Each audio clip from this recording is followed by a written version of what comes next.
Welcome everyone to Green Foothills Lunch and Learn event. Thank you all for joining today. If you have any issues hearing me or seeing me, you're able to use the chat feature if you have that problem. Today we're going to learn about the Heritage Oaks Memorial Park Cemetery project in Coyote Valley. In a few minutes, I'm going to pass it over to Alice Kaufman, Green Foothills Policy and Advocacy Director, who will give you some background information about the cemetery project and share tips on how you can draft effective comment letters to submit to the City of San Jose. But first, a little bit about Green Foothills. We're a nonprofit founded in 1962. We are dedicated to protecting local nature and farmland in San Mateo, Santa Clara, and San Benito counties through advocacy, education, and grassroots action.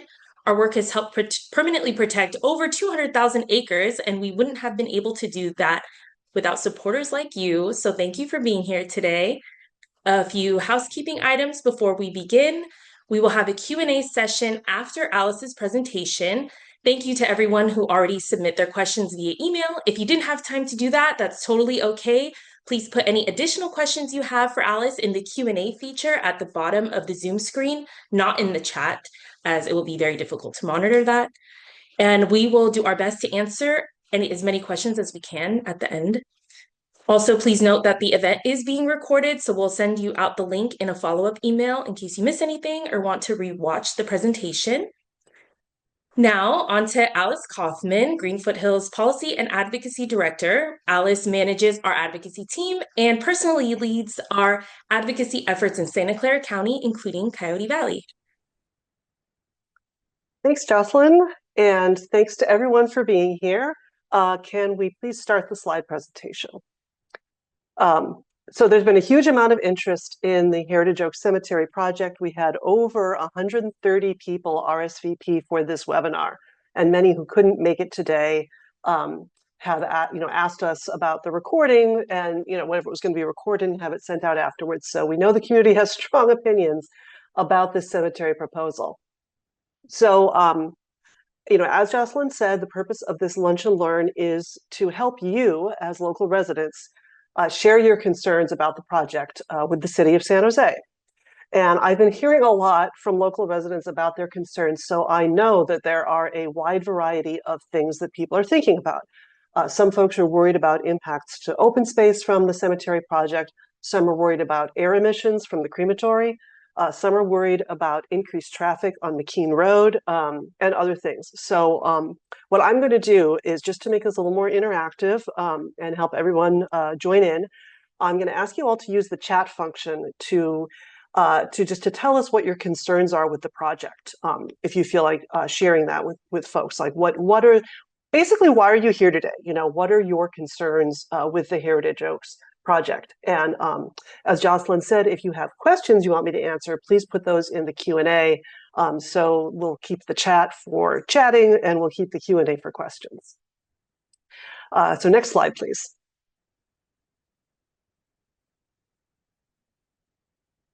Can we go to the thank you? So before we start, I want to just provide a note on vocabulary. Now, normally we do our best to avoid jargon, but in this case, there is one term that you do have to know, which is Supplemental Environmental Impact Report, or SEIR for short. This document, you're looking at the cover page here, is the city's environmental analysis of the cemetery project, and this analysis was published back in December. And I will explain more later on about exactly what this document is, why it's supplemental. But for now, I just want you to understand that when I say the SEIR, I'm talking about the city's analysis of the environmental impacts of the project. Next slide, please.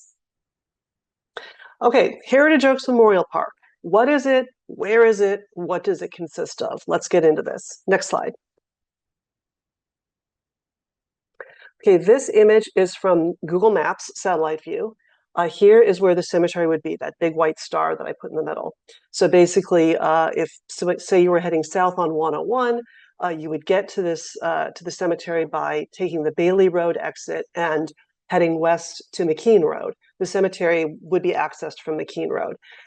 It's just north of the Cinnabar Hills Golf Course, if you know where that is. And actually owned by the same people. The Brandenburg Development Corporation owns both both the golf course and the cemetery site. Next slide, please.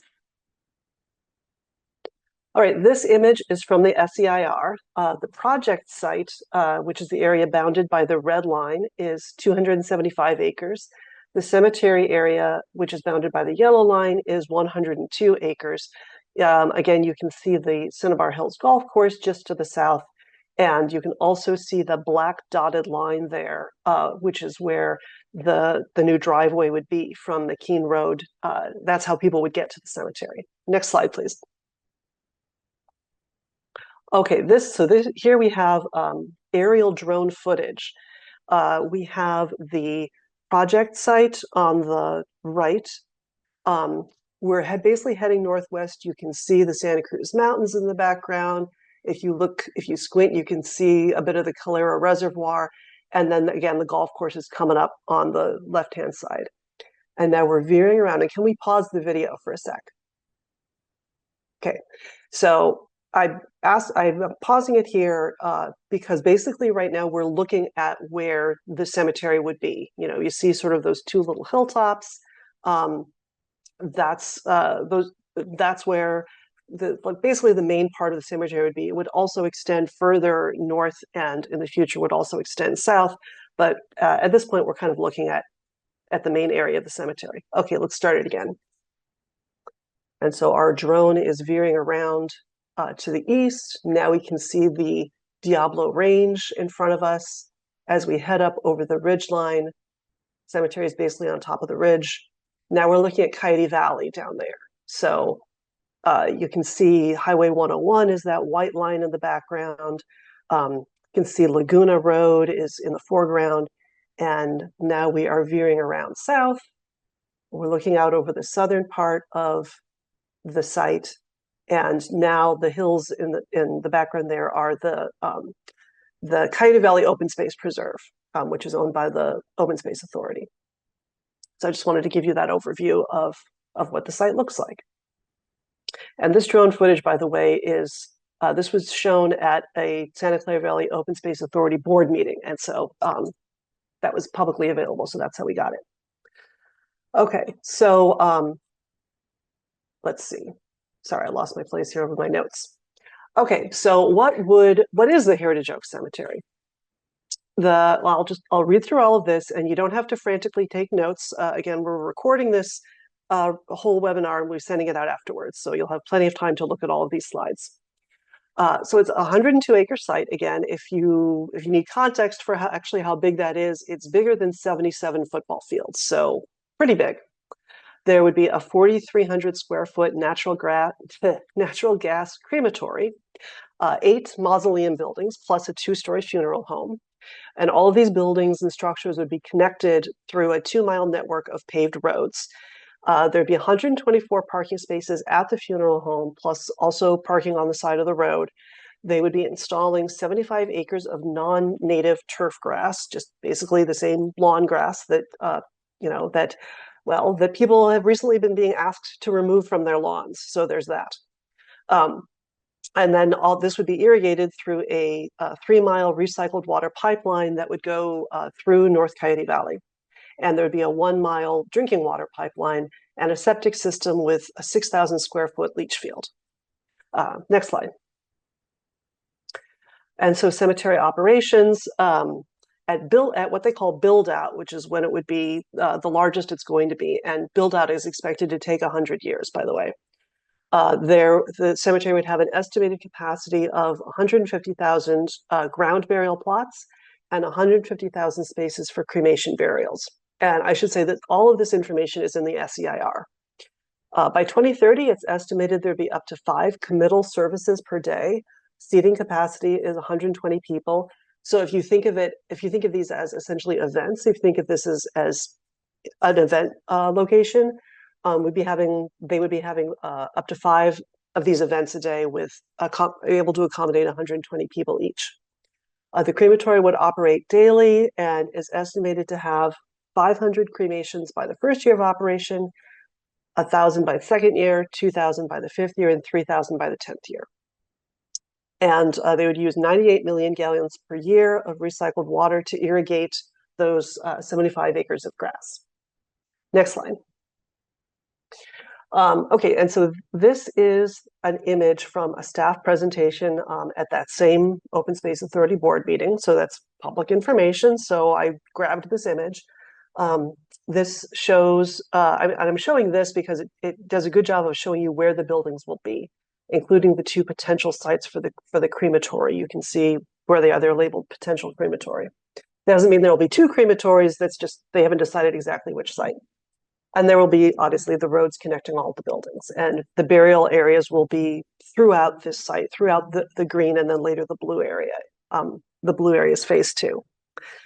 And you can also see that the Coyote Valley Open Space Preserve is just to the south. You see it there sort of at the lower right-hand corner of the image. Okay, next slide.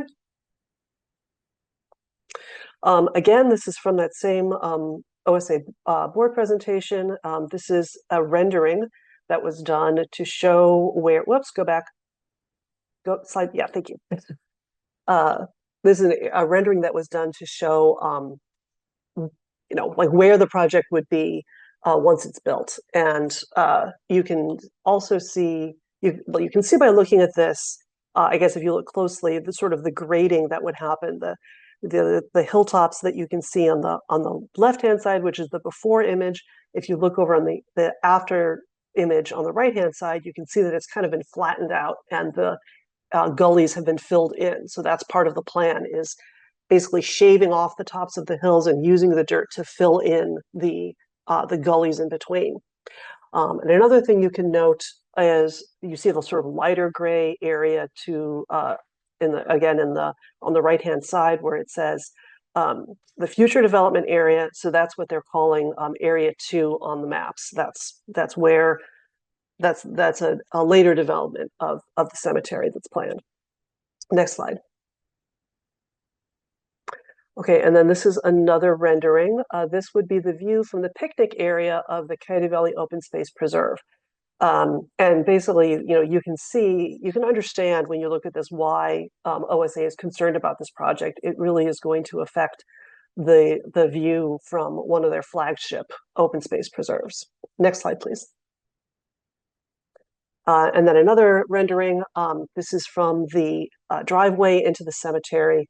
And I'll just note that the reason that this is of concern for the Open Space Authority is the driveway basically goes on the alignment for a proposed future trail that's been planned for many years between OSA and county parks that would connect Calero County Park with the Coyote Valley Open Space Preserve. So they have a concern about how that trail is going to be impacted. Next slide, please. Okay, and I'm sorry if I'm going fast, but we have a lot of material to get through.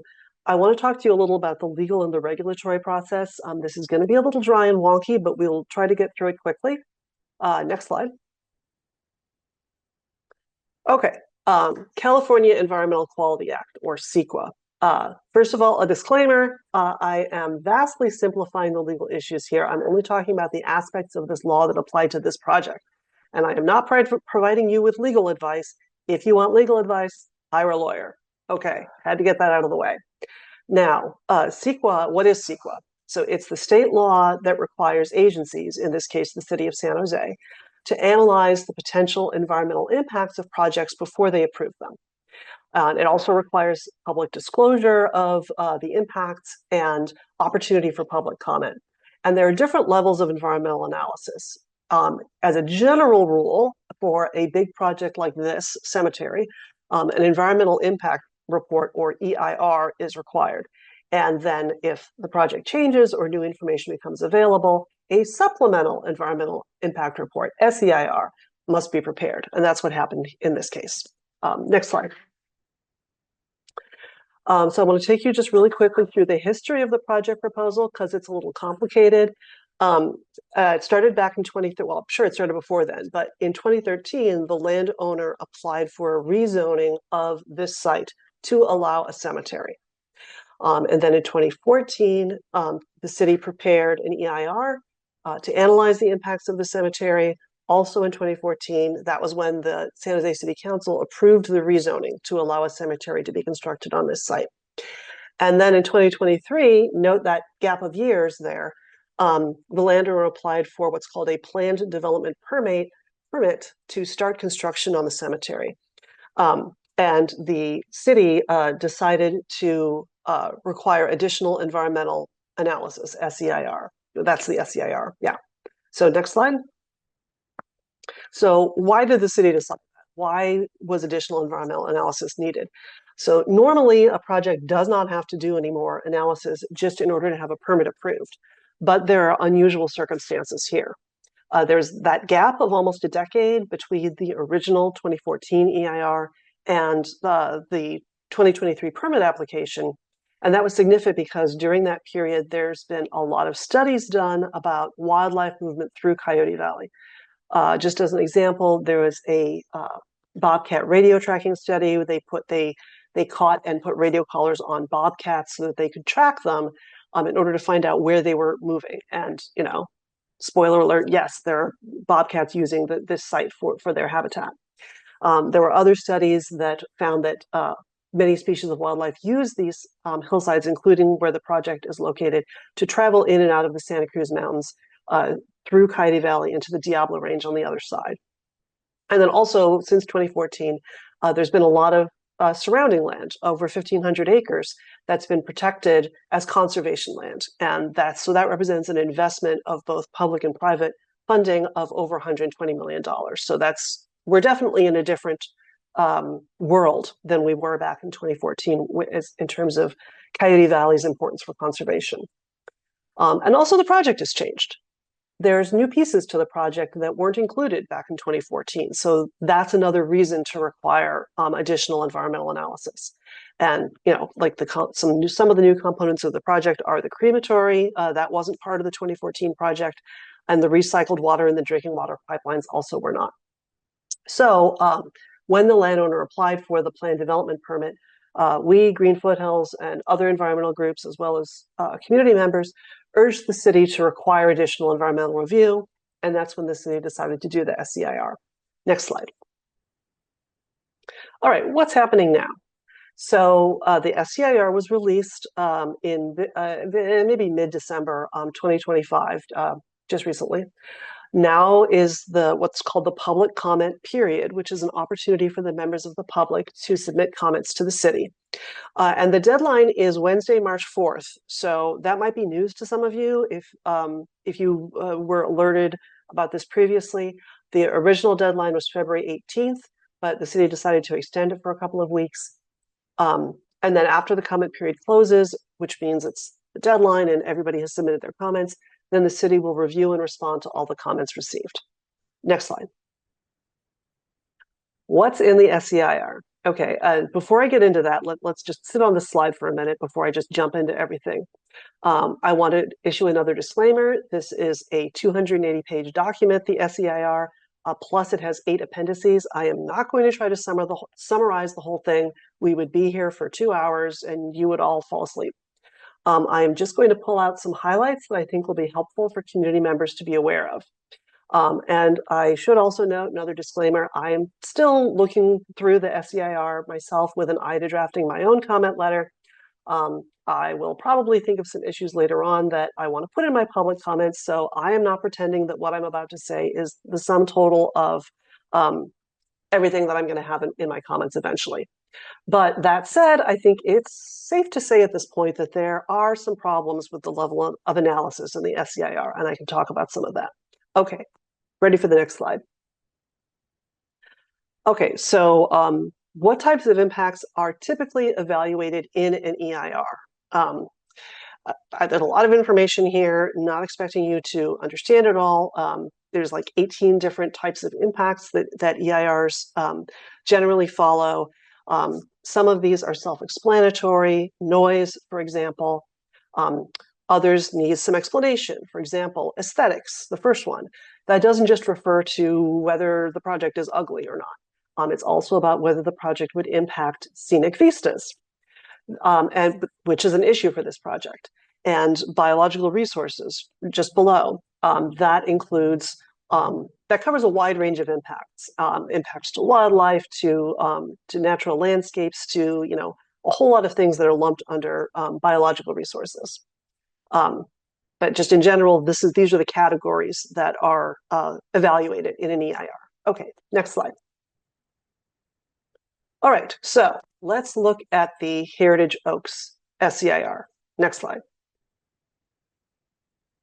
All right. I'm going to cut to the chase and tell you that the SEIR found no significant unavoidable impacts from the cemetery project. And full disclosure, this is something that I have a hard time believing. I will say that in some cases, that's, you say significant unavoidable impacts. So there could be significant impacts that then become less than significant after mitigation. And again, sorry about all the jargon. Mitigation just means doing something to reduce the environmental harm. So for example, surveying for bird nests before removing trees and waiting until the baby birds have left the nest before you cut down the trees. That is just an example of a type of mitigation that you very frequently see in EIRs. But as I said before, this SEIR's analysis, I believe, is deficient in several areas. Don't have time to walk through all of them, and again, still reviewing the SEIR, but I'm just going to pull out a couple of highlights to focus on. Next slide, please. Okay, aesthetics. Like I said, one of the things you look at under the category of aesthetics is, will the project impact scenic views? Now, the SEIR looked at scenic vistas from the valley floor of Coyote Valley and also from Calero County Park. However, the SEIR did not evaluate whether there would be any impact to views from the Coyote Valley Open Space Preserve just to the south of the cemetery site. And here again is that rendering that OSA did, showing what the view of the project site will be from the picnic area at the Coyote Valley Open Space Preserve. So maybe it's just me, but it seems to me like that view is going to be impacted. Next slide. And again, in terms of scenic views, the SEIR did not analyze the impact on the view from Coyote Ridge, where the preserve there is called Mayon Oyakma. And it is on the Coyote Ridge, if you're not familiar with it, is on the east side of Coyote Valley. So we've got this image here. It's not the best quality, sorry about that. But you can see how from the trail on the preserve, you're looking across Coyote Valley directly at that range of hills where the cemetery is going to be up on the top of the ridge line. So you're going to have an unobstructed view of the cemetery from this preserve. Next slide, please. Okay, biological resources, that includes impacts to sensitive species. And the SEIR does acknowledge that there are numerous sensitive animal species that forage on or migrate through the project site, as well as species that have habitat on the site. So just to name a few of them, we've got mountain lions, badgers, burrowing owls. There's also peregrine falcons, golden eagles, and several other bird species and several species of bats. And then down at the bottom, we have California tiger salamander, which is an endangered species. Those California tiger salamanders have been repeatedly over the years observed on the project site. There's a old stock ponds on the site, which is probably breeding habitat for the salamanders.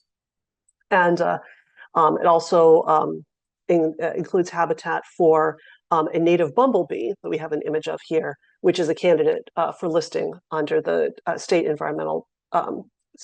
Endangered Species Act. So the SEIR includes mitigation measures for some of these species, and I don't have time to get into those, but I'll just say that many of those mitigations are, in my opinion, not adequate to reduce the impacts to a less than significant level. Okay, next slide. Okay, impacts to wildlife corridors. So first, I just look at a little pet peeve of mine. We really probably shouldn't refer to wildlife corridors because that is a term that gives rise to the mistaken assumption that all animals need is just a little narrow pathway, a corridor. So as long as they can just like kind of walk single file, down it, then everything's good. And that's not the case. So sorry, a little bit of humor here. This image on the left was generated by ChatGPT. I asked it to show me a wildlife corridor, and this is what it came up with. Newsflash, this is not reality. This is AI. That's why I put the red X over it.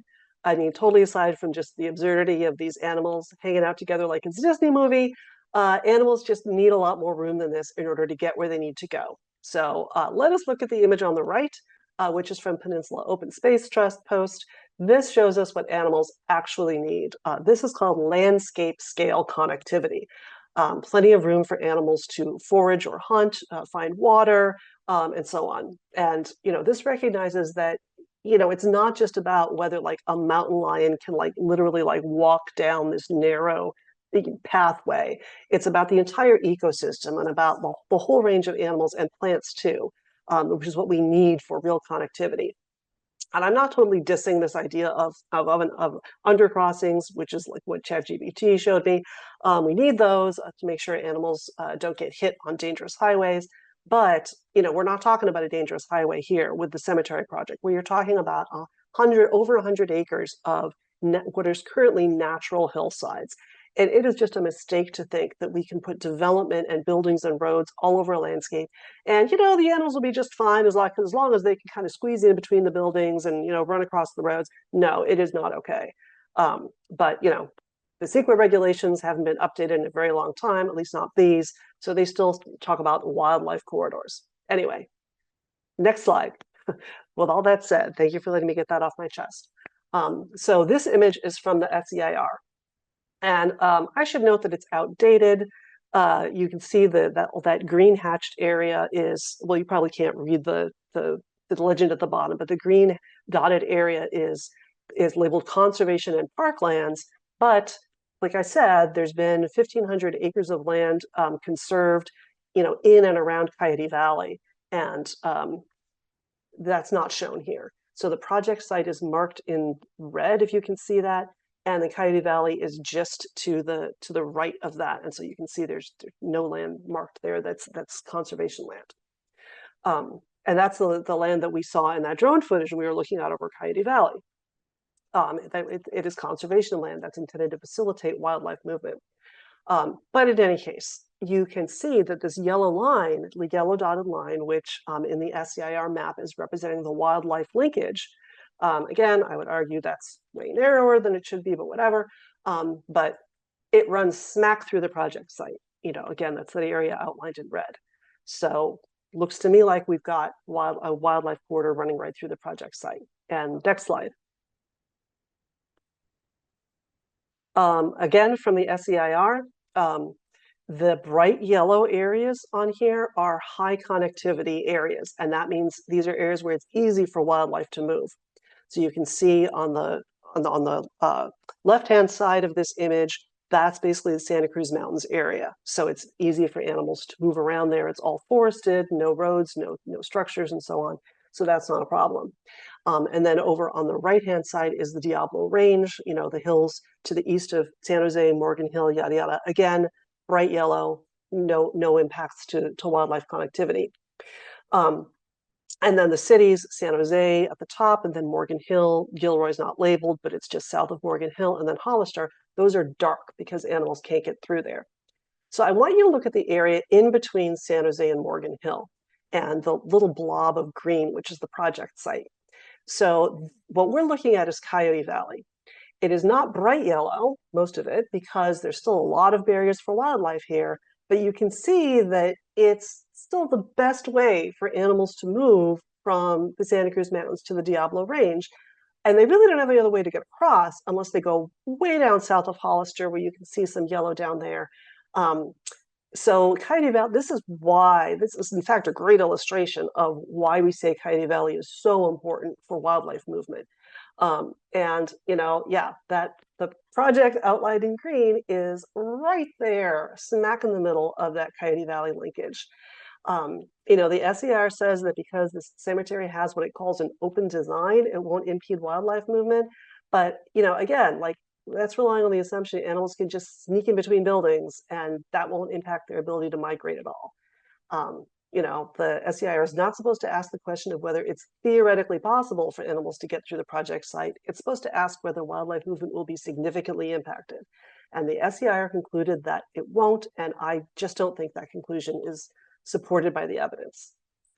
Okay, let's move on to the next slide.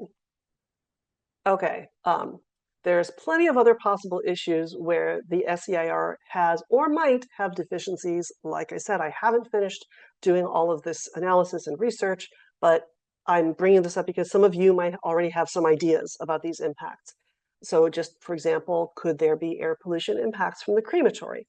I am not an expert on crematories. I'm hoping to get some answers on that from people who are, but at this point, I do not know the answer to that. Again, groundwater contamination, the turf grass is going to be watered with recycled water that has a high level of salt. It will have to be fertilized, treated with weed killer. Any runoff from this site, and remember the site's on top of the ridgeline, the runoff would go down into Coyote Valley, and Coyote Valley has a shallow groundwater table that's vulnerable to contamination. So again, I do not know if it's a significant concern, but I think it's worth looking into. The installation of the recycled water pipeline, 3-mile long pipeline going right through Coyote Valley.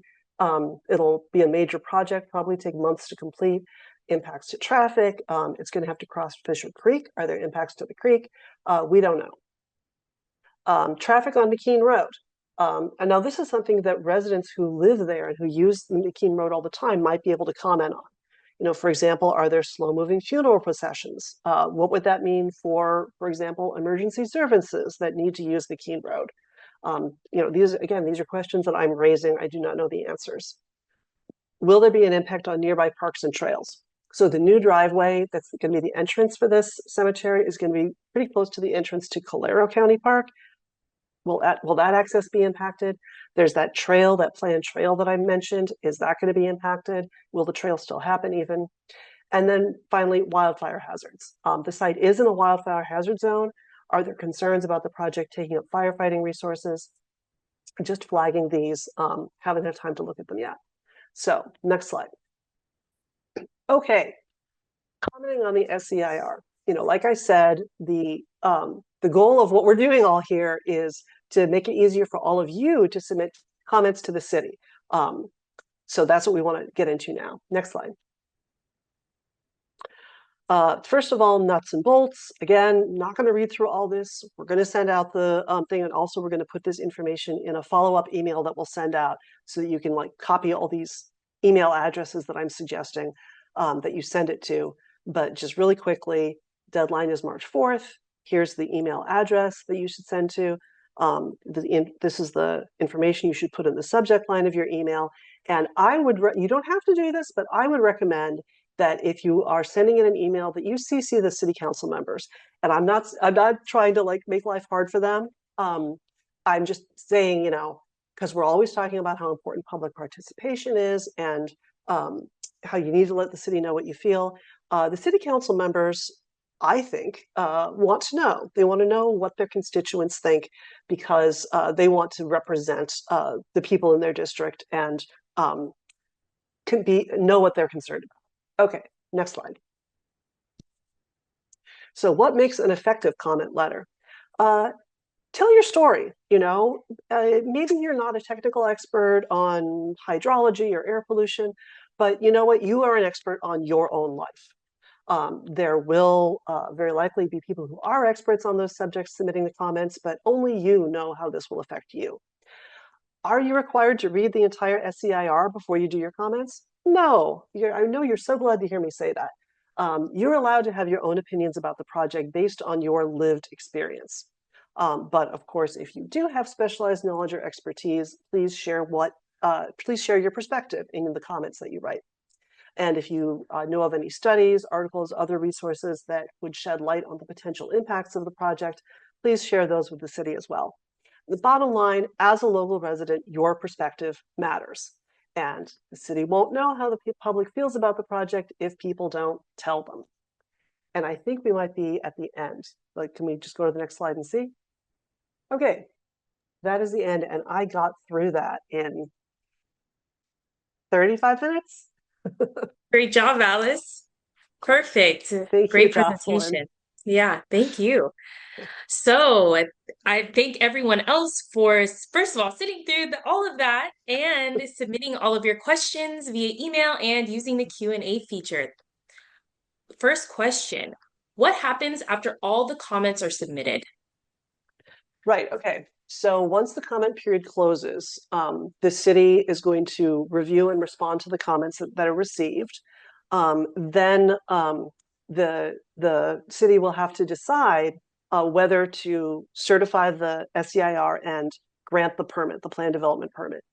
And this decision will be made at what's called a planning director's hearing. The decision of the planning director is appealable.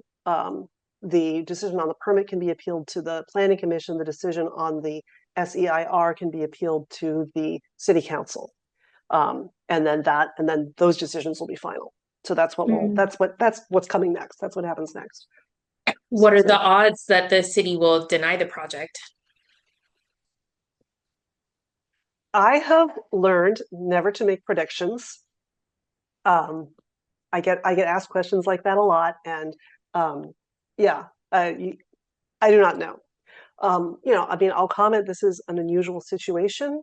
Like I said before, the rezoning was approved back in 2014. So we had an EIR that was approved and certified back then. But again, we've got new information. The project has changed. So basically, the city's going to have to decide whether they could ask the developer to revise the project. Maybe they say they want to deny the project altogether. Maybe they are just going to approve it. Don't know. All of that is to be found out. And this is a great question. Would the group trying to build this cemetery be open to building a green cemetery instead?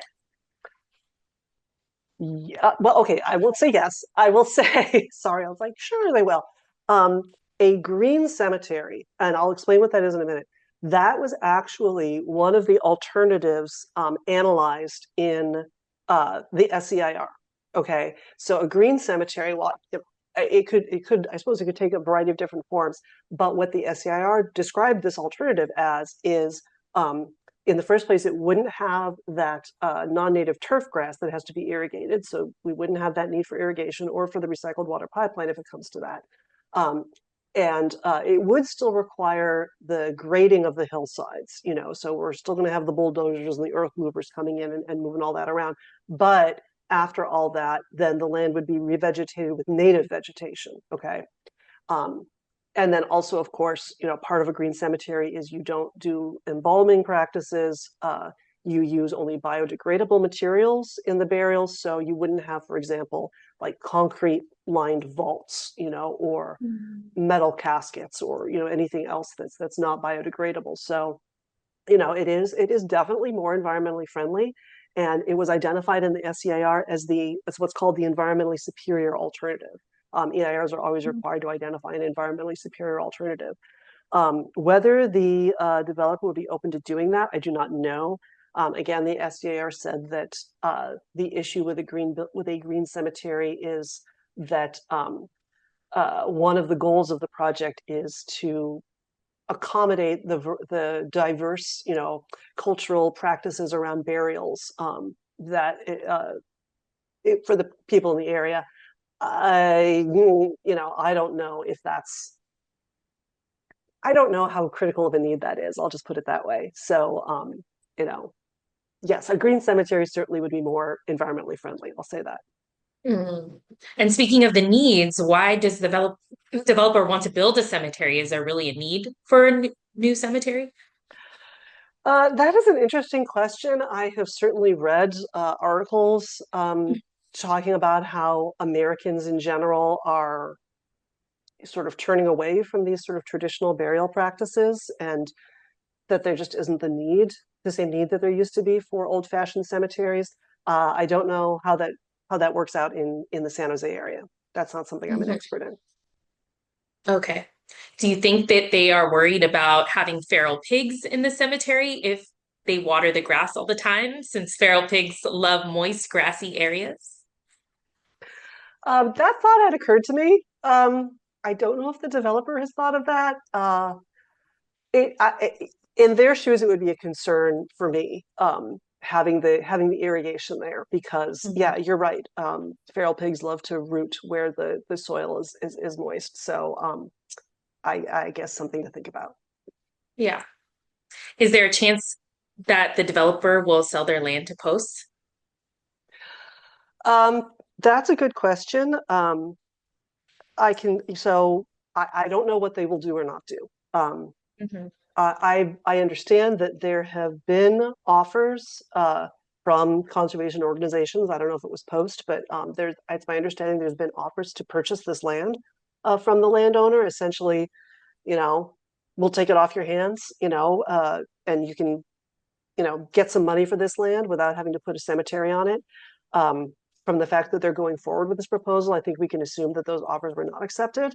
Um, but certainly, you know, that would be great. That would be a great outcome. It would be a way for the Hmm. landowner to, recoup their costs and, while we're still able to preserve the land. So, maybe if they maybe if they realize how much public opposition there is to the cemetery, maybe they will decide to have that conversation.